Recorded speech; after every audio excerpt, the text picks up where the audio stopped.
5 minutes before I was supposed to walk down the aisle, my groom disappeared. Not late. Not stuck in traffic. Not hiding in the groom's suite with cold feet and a glass of bourbon. Gone. His tuxedo was still hanging on the back of a chair. His watch was still on the vanity. His phone charger was still plugged into the wall. But Nathan Brooks, the man I had spent 3 years loving, funding, defending, and preparing to marry in front of half of New York's business elite, had vanished from the 29th floor of the Aurelia Hotel. And he had left me a note. The Aurelia belonged to my family. It stood above Central Park like a glass crown, all pale marble, champagne roses, custom lighting, and quiet money. That morning, the entire top floor had been closed for my wedding reception. Florists had worked through the night.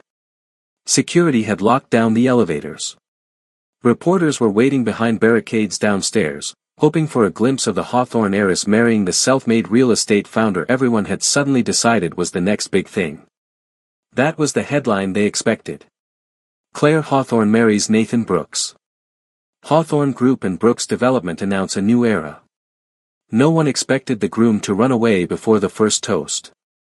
My father had built Hawthorne Group from a respected regional hotel business into a national hospitality and commercial real estate empire. I had grown up inside boardrooms and ballroom foyers, learning how to smile while listening, how to negotiate without raising my voice, and how to never let a room see me bleed. By 28, I was managing our luxury travel and mixed-use development division. I knew numbers, contracts, reputations, and the kind of men who mistook a woman's calmness for weakness.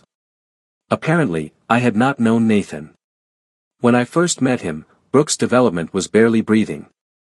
Nathan was handsome in an earnest, polished way, with the kind of smile that made investors feel as if they had discovered him before anyone else did. He was ambitious, articulate, and always just desperate enough to seem hungry instead of reckless. His company had a few promising projects in Brooklyn and Queens, but the foundation was thin, the cash flow was fragile, and the industry's old families did not take him seriously. I did. That was my first mistake. When his bridge loan fell through and Brooks Development was weeks away from collapse, I convinced my father to release emergency capital from one of Hawthorne's dormant investment accounts. At the exchange rate I used for the conversion, the old figure from the original paperwork came to roughly $1.5 million. That money kept his company alive. When Nathan offended a lender at a private dinner, I repaired the relationship. When he lost a zoning connection, I made the introduction that reopened the door. When he felt small beside men with family names engraved on buildings, I dimmed my own light so he could stand taller. At galas, I let him tell stories as if he had fought every battle alone. In meetings, I praised him before anyone could question him. Behind closed doors, I swallowed his moods, his pride, his fragile temper, because I thought love meant protecting the person you chose. For 3 years, I gave him my loyalty. For 3 years, he gave me the performance of devotion. The guests seated beneath the Aurelia's crystal chandeliers did not know any of that. They saw a beautiful wedding, a merger of influence, a young couple whose photographs would look perfect in every society column. My mother was in pale silver silk, already emotional. My father stood near the aisle, his expression composed, but his eyes softened every time he looked at me. My bridesmaids kept adjusting the train of my gown and whispering that I looked like something out of a movie. I smiled because that was what brides were supposed to do. But under the lace veil, a strange unease kept pressing against my ribs. My eyes drifted across the ballroom and stopped at the far end of the VIP section. Elliot Vale was sitting alone. He should not have looked out of place in a room full of billionaires, senators, developers, bankers, and old family money, but he did. Not because he was less powerful than them. Because he was more controlled. More distant. More impossible to read. Vale Holdings was the one company Nathan hated more than any other. Elliot had outbid him, outmaneuvered him, and outclassed him in nearly every major commercial real estate battle in the city. Nathan could not hear Elliot's name without his jaw tightening. He called him cold, arrogant, born lucky, even though everyone knew Elliot had taken a struggling family office and turned it into one of the sharpest investment firms in the country before he was 35. My parents had invited him out of courtesy. Hawthorne Group had overlapping interests with Vale Holdings, and in our world courtesy was never just courtesy. Still, I had expected him to send a gift and stay away. Instead, he had come in person. He wore a black tailored suit, no flashy watch, no unnecessary entourage. A half-full glass of red wine rested between his fingers. People approached him, bowed their heads slightly, tried to start conversations. He answered with a nod, a sentence, sometimes nothing more. But whenever I looked his way, his gaze was already on me. Not predatory. Not amused. Concerned. That unsettled me more than anything else. Before I could make sense of it, the host stepped onto the stage and lifted his microphone. Ladies and gentlemen, please rise as we welcome today's groom, Mr. Nathan Brooks. The music swelled. The doors at the end of the aisle opened. Warm gold light hit the empty entrance. Everyone turned. 10 seconds passed. Then 30. Then a full minute. The music looped awkwardly. The applause thinned, then died. The entrance remained empty. No groom. No footsteps. No charming smile. No Nathan. Whispers spread faster than flame. Where is he? Did the schedule change? Is this some kind of surprise? My maid of honor, Megan, went pale beside me. My mother gripped the edge of her clutch so tightly her knuckles blanched. My father leaned toward his assistant and spoke in a voice low enough that only the front row could hear. Find him. Now. Staff members scattered through the service doors. They searched the groom's suite, the private lounge, the corridor, the elevators, the terrace, the stairwell. The ballroom waited. Hundreds of eyes turned toward me, pretending not to stare while doing nothing else. Pity is loud when it tries to be quiet. After 5 minutes that felt like an hour, 2 hotel managers returned with faces as white as the roses lining the aisle. Mr. Hawthorne, one of them said, swallowing hard. Miss Hawthorne. Mr. Brooks is not on the floor. His belongings are still in the suite, but he is gone. The ballroom erupted. My father's face darkened. Nathan's relatives shrank in their chairs. My heart did not break all at once. It went cold first, as if my body knew humiliation was coming before my mind could accept it. Did he leave anything? I asked. The manager hesitated, then handed me a folded sheet of hotel stationery. I knew Nathan's handwriting before I saw the signature. The words were rushed, uneven, almost childish in their cowardice. Claire, I'm sorry. I thought I could go through with this, but I can't lie to you or to myself anymore. Vanessa and I never really ended. She is the woman I have always loved. I'm leaving with her. I'll reimburse the wedding costs. Please don't look for me. Vanessa Clark. His childhood sweetheart. His old friend. The woman whose name had appeared too often on his phone, always explained away with a laugh, a sigh, a story about history and loyalty and how I had nothing to worry about. So that was what I had been. Not a fiancé. Not a partner. Not the woman he intended to build a life with. A bridge. I had been the money that saved him, the name that opened doors, the polished woman who made him look legitimate until he could stand high enough to choose someone else publicly. He had taken my resources with one hand and held Vanessa with the other. Then, on the day he was supposed to marry me, he had decided to turn my wedding into his exit scene. Everyone waited for me to collapse. They expected tears, a trembling apology, perhaps a graceful cancellation that would still leave the Hawthorne family bleeding dignity across a ballroom floor. They expected my father to make a statement, my mother to escort me away, and Nathan Brooks to become the tragic romantic who followed his heart. I folded the note once. Then again. I slipped it into the hidden pocket sewn into my gown. My hands stopped shaking. Why should I be the one to run? Why should my family lower our heads because a man with no honor had abandoned a room full of witnesses? Why should Nathan get to make me the punchline of his cowardice? I lifted my eyes. Across the ballroom, Elliot Vale had not moved. He was still watching me, but the concern in his eyes had sharpened into something else. Something steady. Something that looked almost like readiness. Nathan hated him. Nathan feared him. Nathan had spent years measuring himself against Elliot Vale and coming up short every time. A thought entered my mind with such clarity that it felt less like impulse than instinct. If Nathan had abandoned the role of groom in front of the city, then I would not cancel the wedding. I would replace him. I took the microphone from the frozen host's hand. A thin crackle of electricity ran through the speakers. The ballroom fell silent so completely I could hear the soft rush of the ventilation above the chandeliers. "Thank you all for coming today," I said. My voice sounded calm. That surprised even me. As many of you have noticed, the ceremony has not begun as scheduled. Nathan Brooks, the original groom, has chosen to leave the hotel and abandon this wedding. A wave of shock moved through the room. Nathan's aunt gasped. A developer in the second row leaned toward his wife. My mother covered her mouth, but she did not stop me. I looked directly at Nathan's relatives. He left a letter stating that he has gone to be with another woman. This time the whispers were not soft. They were sharp, delighted, hungry. I let them rise for 2 seconds.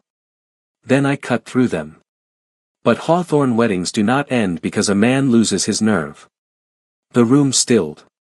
The legal marriage license cannot be altered in the middle of a ceremony, and I will not pretend otherwise. The paperwork will be handled properly later. But today, in front of our families, our friends, and our business community, this public ceremony will continue. My father's eyes narrowed, not in anger now, but in attention.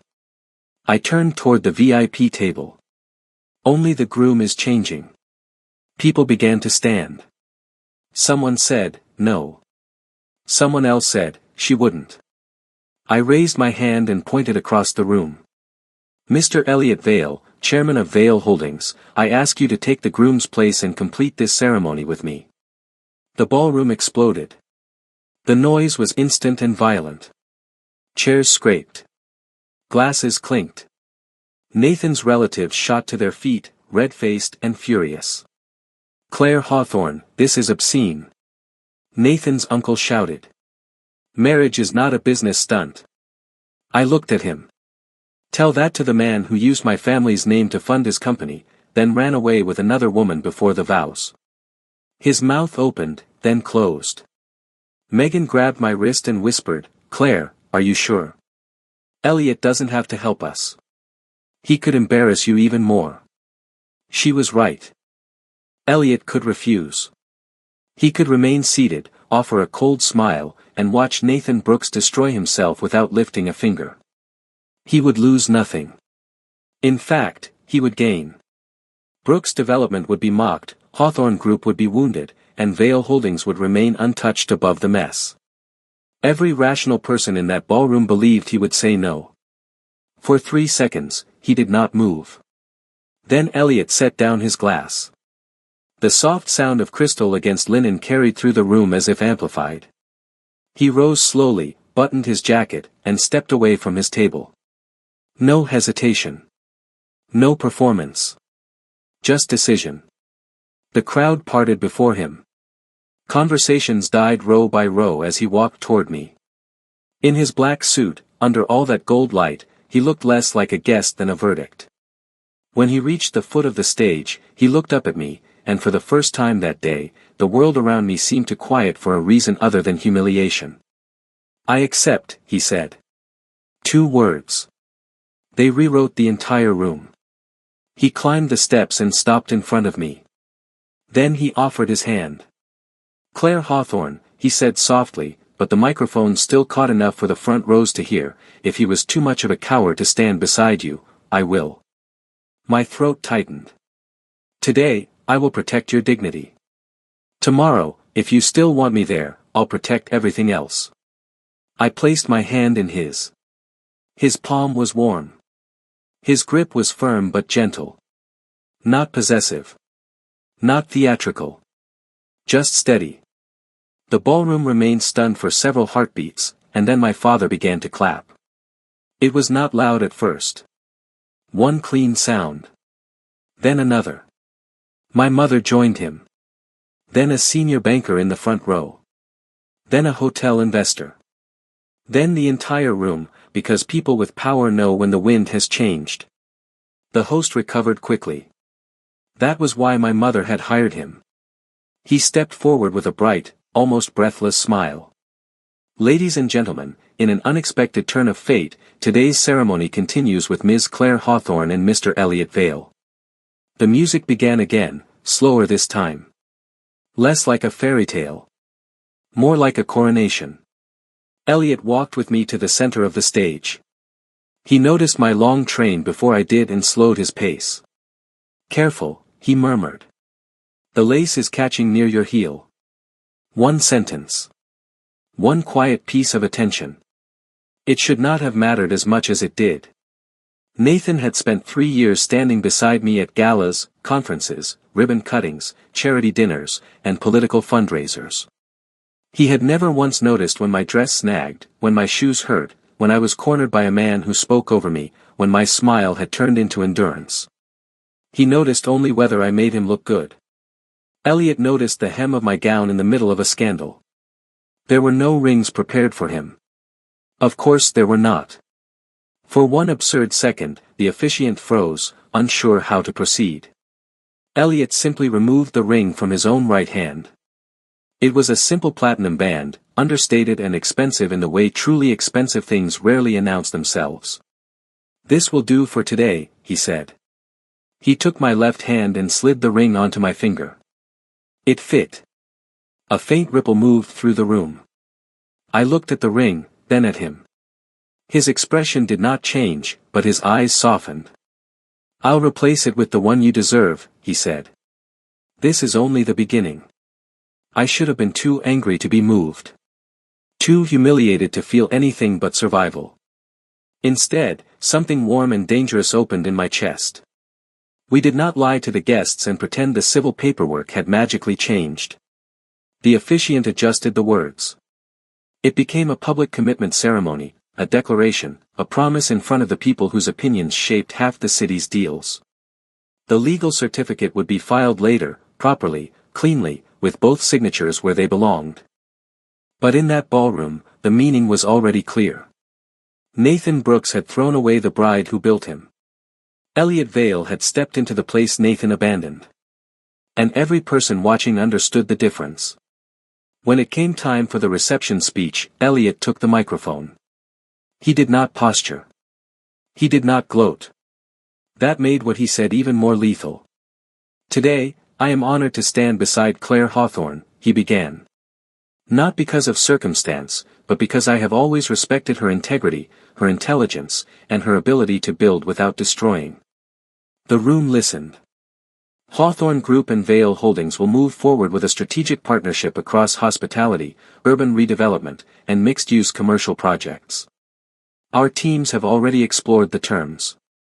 After today, those discussions will accelerate. My father looked at him sharply. So did I. Already explored? Elliot continued, voice even and cool. Business is built on trust. Contracts matter. Capital matters. But none of it survives without character. Vale Holdings does not invest in people who abandon obligations when the room is watching, nor in those who exploit goodwill until it no longer serves them. No one missed the target. Nathan's relatives looked as if they wanted the marble floor to swallow them. The applause that followed was not polite. It was strategic. People were aligning themselves in real time. By the time Elliot lowered the microphone, the embarrassment had moved off my shoulders and settled squarely on the Brooks family. The rest of the ceremony unfolded with a surreal smoothness. We cut the cake. We took photographs. We accepted congratulations that began as awkward and grew warmer as the story settled into its new shape. Elliot handled every conversation I was too exhausted to face. He intercepted probing questions. He thanked older guests. He accepted jokes with a faint smile. He never let go of my hand unless he had to. I had spent 3 years making Nathan look powerful. In one afternoon, Elliot made me feel protected. During a brief break behind the stage, away from the cameras and the guests, I finally turned to him. "Why did you do that?" He looked at me as if the question had far more history than I understood. "Because you asked." That isn't an answer. It's the simplest one. You risked your reputation, your company's position, and a public fight with Brooks Development because a woman you barely know asked you to replace her runaway groom. His gaze held mine. "I know you better than you think." Before I could respond, the ballroom doors slammed open. "Claire." Nathan's voice cut through the softened music like glass across stone. Every head turned. He stood at the entrance, soaked from the evening rain, hair disheveled, tuxedo wrinkled, face twisted with fury. The charming founder, the tender fiancé, the polished man the city had praised that morning gone. In his place was something raw, jealous, and ugly. His eyes found my hand in Elliot's. He went still for half a second. Then rage took over. "What the hell is this?" he shouted, storming forward. "I leave for a few hours and you put him in my place." The ballroom quieted again, but this time the silence did not belong to my humiliation. It belonged to his. I stepped away from Elliot, but he moved with me, half a pace behind, close enough to shield me if Nathan lunged. Nathan pointed at him. "You planned this. Both of you. You were waiting for me to make one mistake so you could crawl into my wedding and steal what was mine." A laugh almost escaped me. "What was yours?" He flinched. I reached into the pocket of my gown and unfolded his note. "This is your handwriting." His face paled. "You wrote that you could not marry me because Vanessa was the woman you always loved. You wrote that you were leaving with her. You wrote that I should not look for you." I held up the letter so the nearest guests could see it. A murmur rolled outward. "You did not make one mistake, Nathan. You made a choice. You abandoned your fiancé, your guests, your family, and your business partners on the most public day possible. You left me to absorb the shame you created. And now you have come back because the story did not end with me crying in a hallway." His jaw worked. "Claire," I was confused. "Vanessa showed up and I..." "Stop." My voice was not loud, but it landed hard enough that he closed his mouth. "For 3 years, I carried you. When your company was about to fold, my family's money saved it. When lenders refused your calls, I made introductions. When you offended partners, I repaired the damage. When you felt inferior beside Elliot Vale, I protected your ego so carefully I almost forgot I had one of my own." People were no longer whispering. They were listening. "I gave you access, credibility, patience, and love. You repaid me by using my family's name while keeping another woman in your bed and in your future." Nathan's eyes darted around the room. He saw the disgust forming and panicked. "That's not fair," he said quickly. "You knew I had history with Vanessa. You said you understood. And you and Vale don't pretend this is innocent. No woman asks a man like him to step in unless something was already going on." It was a desperate turn.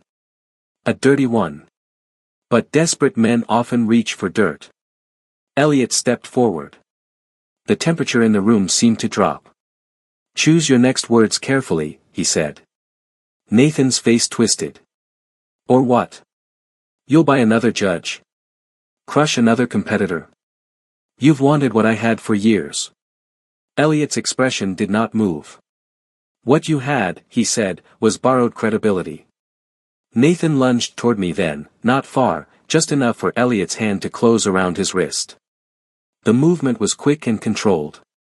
Nathan hissed in pain. "Do not touch her," Elliot said. A security guard moved closer. My father did not stop him. Elliot released Nathan only when he stepped back. Then Elliot nodded to one of his assistants. The large screen behind the stage changed. A folder opened. Documents appeared. Emails. Transfer records. Hotel receipts. Internal memos. Screenshots. Security footage from the Aurelia's underground garage showing Nathan and Vanessa leaving together less than 20 minutes before the ceremony was scheduled to begin, his arm around her waist, her face lifted toward his. The room inhaled as one body. Nathan stared at the screen as if it had betrayed him personally. Elliot's voice remained calm. Over the last year, Brooks Development used Hawthorne introductions to approach partners under false pretenses. It copied confidential project materials, repackaged them, and circulated them through third parties. It redirected potential contracts meant for joint review. It accepted private benefits while representing itself as aligned with Hawthorne Group. Another file opened. Personal transfers to Vanessa Clark. Shared hotel stays. Private leases. Travel records. None of this concerns me morally, Mr. Brooks, until you used it to deceive your fiancé, exploit her company, and manipulate the market. Nathan's lips parted, but no sound came out. I looked at the screen, then at Elliot. He had not gathered this in the last hour. This had taken time. Quiet surveillance. Legal review. Patience. He had known. Or at least suspected enough to prepare. My anger sharpened into something clean. From this moment, I said, turning toward Nathan, Hawthorne Group is withdrawing every pending support structure connected to Brooks Development. Any partnership built on my family's access ends today. Elliot lifted the microphone. Vail Holdings will do the same. Any vendor or investor currently reviewing Brooks Development materials should speak to counsel before continuing. Evidence of misappropriated commercial information will be submitted to the proper authorities. That was not a threat. It was a death sentence in legal language. Nathan understood. His arrogance broke apart in front of us. Claire, he said, voice cracking. Please. Don't let him do this. This is business. What happened between us is personal. No, I said. You made it business the day you used my name to build your company. He took a step toward me, softer now, desperate. I was scared. Vanessa was familiar. I made a mistake. But I love you. You know I love you. We can still fix this. Tell him to stop and I'll marry you right now. We'll do it properly. We'll forget this happened. For a moment, the room seemed to hold its breath. I looked at the man I had once defended against everyone's doubts. I felt nothing. That is the problem, Nathan, I said. You still think marriage to me is something you can pick up when you need it. His face crumpled. I lifted my hand, the platinum ring catching the chandelier light. You left the bride. Someone else stood beside her. The ceremony continued. The business world saw the truth. You are not the groom anymore. You are evidence. The words struck harder than shouting. Nathan's pride did not survive them. He cursed then. At me. At Elliot. At the guests. At the security team that moved in when his voice became too loud and his body too unpredictable. His mother cried into a napkin. His uncle tried to argue with my father and failed. Within minutes, Nathan Brooks was escorted from the Aurelia Hotel, still shouting that he would not be ruined by me. The doors closed behind him. For the first time all day, I breathed. The guests left soon after. Some approached to offer sincere apologies. Some offered support because they had calculated the new balance of power. In my world, those two things often wore the same suit. My parents stayed until the last important guest was gone. My mother hugged me tightly, careful not to crush the gown. You were magnificent, she whispered, and there was grief under the pride. My father placed his hand on my shoulder. I should have listened to my instincts about him sooner. So should I said. No, he answered. You loved honestly. That is not a flaw. His failure to deserve it is not your shame. After they left, the ballroom felt enormous. The flowers were still perfect. The cake had been cut. The champagne flutes still caught the light. Everything looked like a wedding after the guests leave, except my entire life had been rearranged in the middle of it. My knees nearly gave out. Elliot caught me at the waist before I fell. Easy, he said. I'm fine. No, you're standing. Those are different things. A laugh escaped me then, small and exhausted. It startled both of us. He guided me to a chair near the stage and knelt, not dramatically, not like a proposal, but simply so I would not have to look up. You handled a room full of predators with a broken heart, he said. You're allowed to be tired. I looked at him, really looked. Why did you have all that evidence? He was quiet long enough that I knew the answer would matter. Because I've been watching Brooks for years. Because he was your rival. At first. And later. His gaze dropped briefly to the ring on my hand. Because he was standing beside you. The words landed softly, but the meaning behind them was not soft at all. I don't understand, I said. I know. He stood and offered his hand again. I took it. He helped me up, and we walked away from the stage, past the empty chairs and fallen rose petals, toward the windows overlooking Manhattan. The city glittered below us, indifferent and endless. I met you 10 years ago, Elliot said. I frowned. At the State Development Forum? You remember? I remember the forum. I don't remember meeting you. We didn't meet. Not properly. You were 22. Hawthorne Group had just announced a waterfront renovation project, and half the men in that conference room treated you like a decorative spokesperson sent by your father. You stood at the podium and answered every question better than the consultants who wrote the proposal. The memory returned slowly. A brutal morning. A hostile panel. My first real public test. I was terrified, I admitted. You looked fearless. I was not. That made it more impressive. I turned from the window. He was watching me with a kind of tenderness that made my chest ache. That day, he said, I thought, if the industry had any sense, they would be afraid of her. Despite myself, I smiled. I followed your work after that, he continued. Not publicly.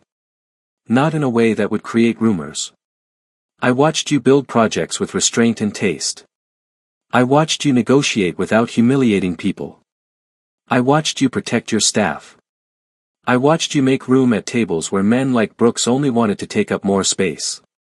And when I started dating Nathan, his jaw tightened, barely. I hated it. The honesty surprised me. But you never said anything. I had no right. You looked happy.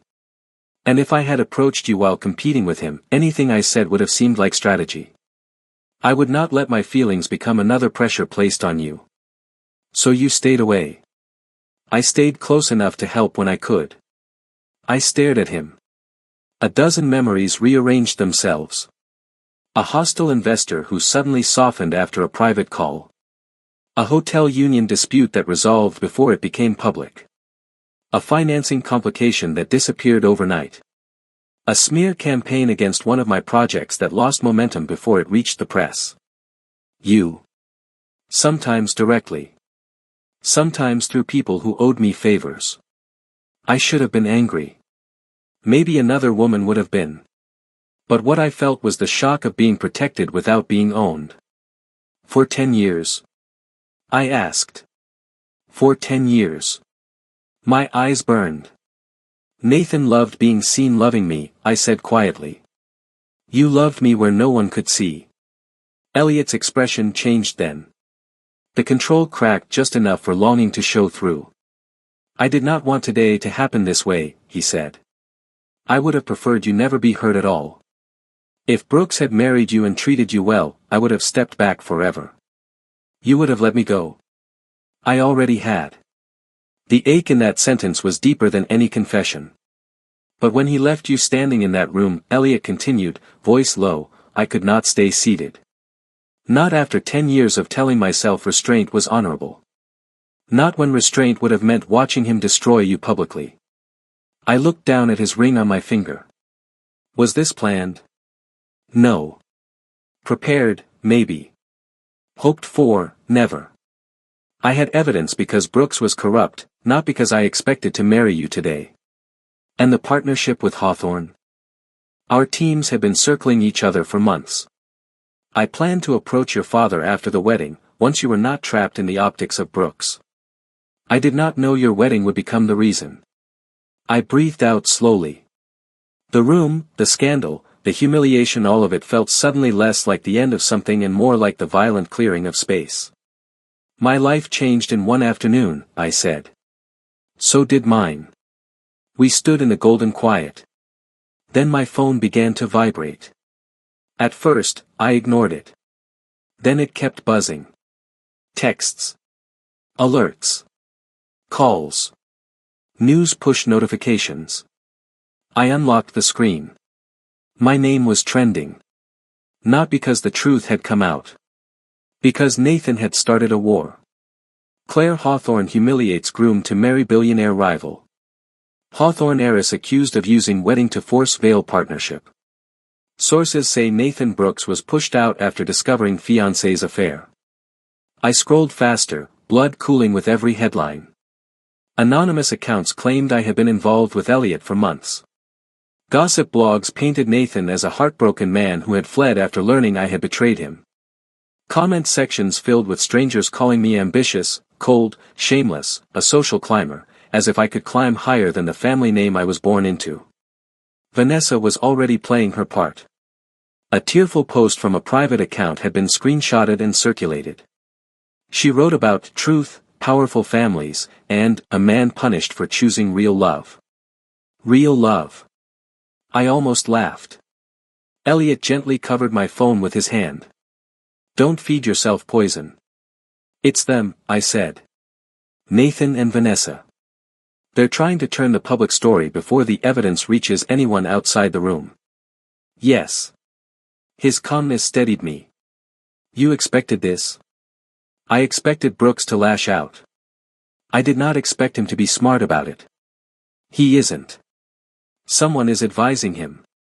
Then we answer with facts. He called his chief of staff.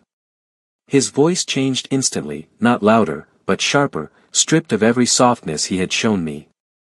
Release the evidence packet. Full timeline. Garage footage. Letter. Financial transfers. Hotel records. Misappropriation documents reviewed by counsel. Send takedown demands to every outlet running defamatory claims without verification. File preservation notices. Coordinate with Hawthorne Legal. I want the first corrected stories live in 10 minutes. He ended the call and looked at me. Your team should prepare a statement, but keep it short. No pleading. No emotion for public consumption. Truth, timeline, legal action. I was already typing. Within minutes, Hawthorne Group released a formal statement.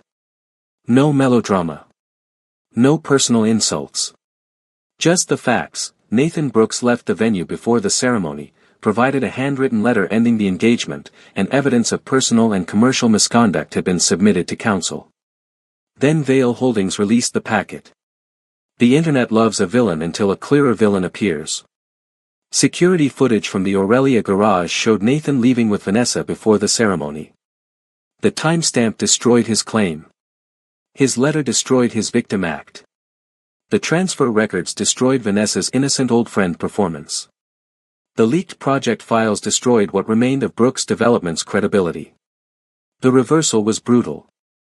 Brooks Development founder exposed after wedding scandal. Vanessa Clark named in years-long affair. Hawthorne and Vail legal teams review alleged commercial misconduct. Apologies appeared from people who had been calling me shameless 15 minutes earlier. Influencers deleted posts. Business reporters pivoted with humiliating speed. The same public that had tried to burn me now demanded Nathan's head. In corporate circles, the impact was faster and colder. Investors withdrew pending calls. Lenders froze credit reviews. Partners requested audits. A commercial bank issued a notice. By midnight, Brooks Development's projected valuation had been slashed so sharply that analysts estimated hundreds of millions of dollars in market value had been wiped out across pending deals, assets, and future financing prospects. Nathan had not just lost me. He had lost the illusion that he had ever stood on his own. Vanessa left him before dawn. I found out from a recording someone sent to Megan, who sent it to me only after asking whether I was stable enough to laugh. Vanessa's voice came through sharp and furious. You have nothing now, Nathan. No company, no investors, no wedding, no future. I didn't come back for debt and lawsuits. I came back because you said you were finally powerful enough to choose me. Nathan's response was muffled. Then she said the sentence that ended whatever fantasy he had burned his life down for. You ruined yourself. Don't drag me into it. The recording spread by morning.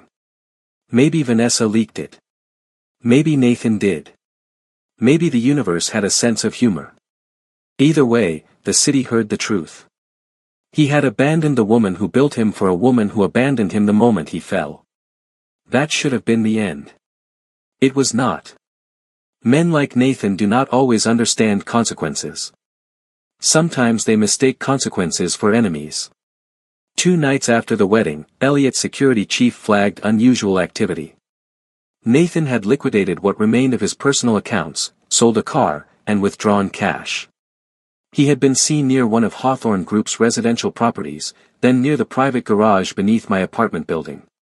Elliot called me before I could leave the office. Do not drive yourself tonight. I have security. You have my security now.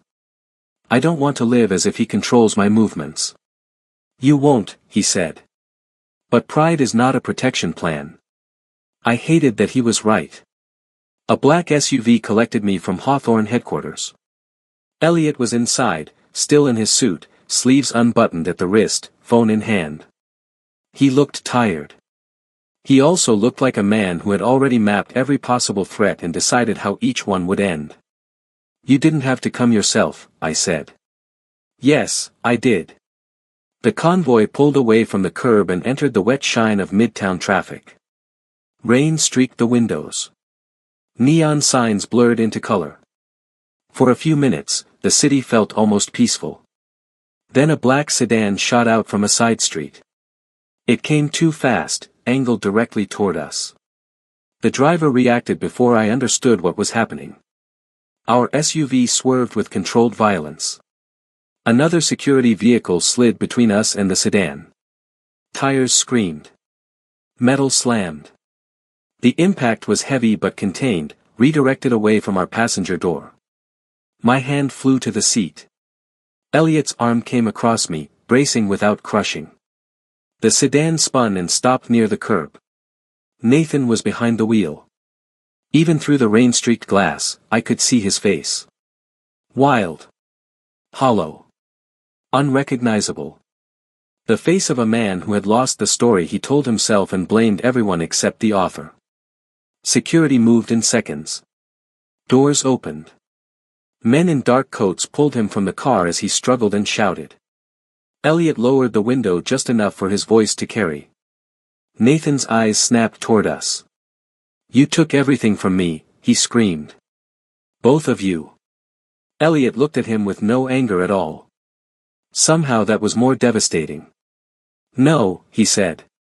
You traded everything you had for a lie, and the lie left you when the bill came due. Nathan fought harder, but the fight was already gone. Police sirens approached.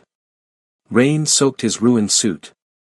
His mouth moved, but the words dissolved into the noise of the city. I watched him and felt the last thread of grief break. Not because I hated him. Because I finally understood he had never been the man I mourned. The Nathan I loved had been a role. A performance tailored to my hope. The real Nathan was standing in the rain, furious that the world had refused to let him betray people without cost. Police took him that night. Dangerous driving, attempted assault, harassment, commercial misconduct, and the growing pile of evidence from both legal teams ensured he would not return to my door. Brooks Development entered formal collapse soon after. Assets were frozen. Offices emptied. Former employees cooperated with investigators faster than anyone expected, perhaps because loyalty fades quickly when paychecks stop. Vanessa disappeared from the city's social scene within a week. The women who had once tolerated her because Nathan looked useful no longer answered her messages. Her brand deals vanished. Her apartment lease became a problem. She had wanted the life Nathan promised her. She had not wanted Nathan. In the end, they gave each other exactly what they deserved. As for me, I expected to feel triumphant. Instead, I felt clean. There is a kind of peace that comes only after the worst thing happens and you realize you survived it with your spine intact. I returned to work. I answered emails. I sat across from legal counsel and signed documents. I met with my father and Elliot's team to formalize the Hawthorne Vale partnership. The numbers made sense. The strategy made sense. The timing, though born from chaos, was perfect. But the partnership was not what changed me. Elliot did. He did not rush me. He did not claim me because he had stood beside me in public. He did not use the scandal as proof that I owed him affection. He simply remained present. He sent coffee before early meetings and marked the cup with no message, only my preferred order. He remembered which journalists made me tense and stepped into interviews before they could corner me. He asked for my opinion in rooms where others assumed he would lead. When people congratulated him for saving me, he corrected them every time. Claire saved herself, he would say. I only took the place she offered. That mattered. More than the ring. More than the speeches. More than the headlines. A few weeks after the Aurelia scandal, he asked me to meet him at a small estate in Connecticut owned by neither of our families. No press. No investors. No ballroom full of people measuring every glance. Just a garden, a string quartet, my parents, his mother, Megan, and a judge who checked every line of the marriage license twice. This time, nothing was improvised. This time, no one ran. Elliot stood beneath an arch of white roses in a dark blue suit, looking at me as if the 10 years behind us and the lifetime ahead of us had folded into one quiet moment. I wore a simple silk dress. No heavy train. No armor disguised as lace. When I reached him, he took my hands. 10 years ago, he said, I watched you stand in a room that wanted to underestimate you. I thought I admired you then. I was wrong. Admiration was only the beginning. His voice lowered. I have loved you in silence, respected you from a distance, and protected you when I had no right to ask for anything in return. Today, I am done standing at a distance. If you will have me, I will spend the rest of my life beside you, not in front of you, not behind you. Beside you. The judge smiled. My mother cried. My father pretended not to. I looked at Elliot, at the man who had waited without pressuring, protected without possessing, and stepped forward only when I asked. I spent 3 years mistaking need for love, I said. I thought devotion meant making myself smaller so someone else could feel tall. You taught me that real love does not shrink a woman. It steadies her. It sees her clearly and still chooses to stay. His eyes shone. So yes, I said. I will have you. Beside me. When he placed the new ring on my finger, it did not erase what had happened at the Aurelia. Nothing could, and I no longer wanted it to. The betrayal, the humiliation, the public fight, the rain-slicked street where my past tried one last time to crash into my future, all of it had burned away the life I thought I wanted and revealed the one I was strong enough to claim. Nathan Brooks had left me at the altar believing he had ruined me. Instead, he made room for the man who had loved me properly long before I knew his heart existed. The city would remember the scandal. The headlines would fade into archives. Brooks' development would become a cautionary tale told over expensive lunches. Vanessa would become a name people lowered their voices around before forgetting altogether. But I would remember something else. The moment I stood in a ballroom with every eye waiting for me to break, and chose not to. The moment I pointed across the room and asked the one man Nathan feared to stand beside me. The moment Elliot Vale rose without hesitation. Some endings arrive dressed as disasters. Mine wore a wedding gown, held a folded note, and learned that being abandoned by the wrong man can be the first step toward being chosen by the right one.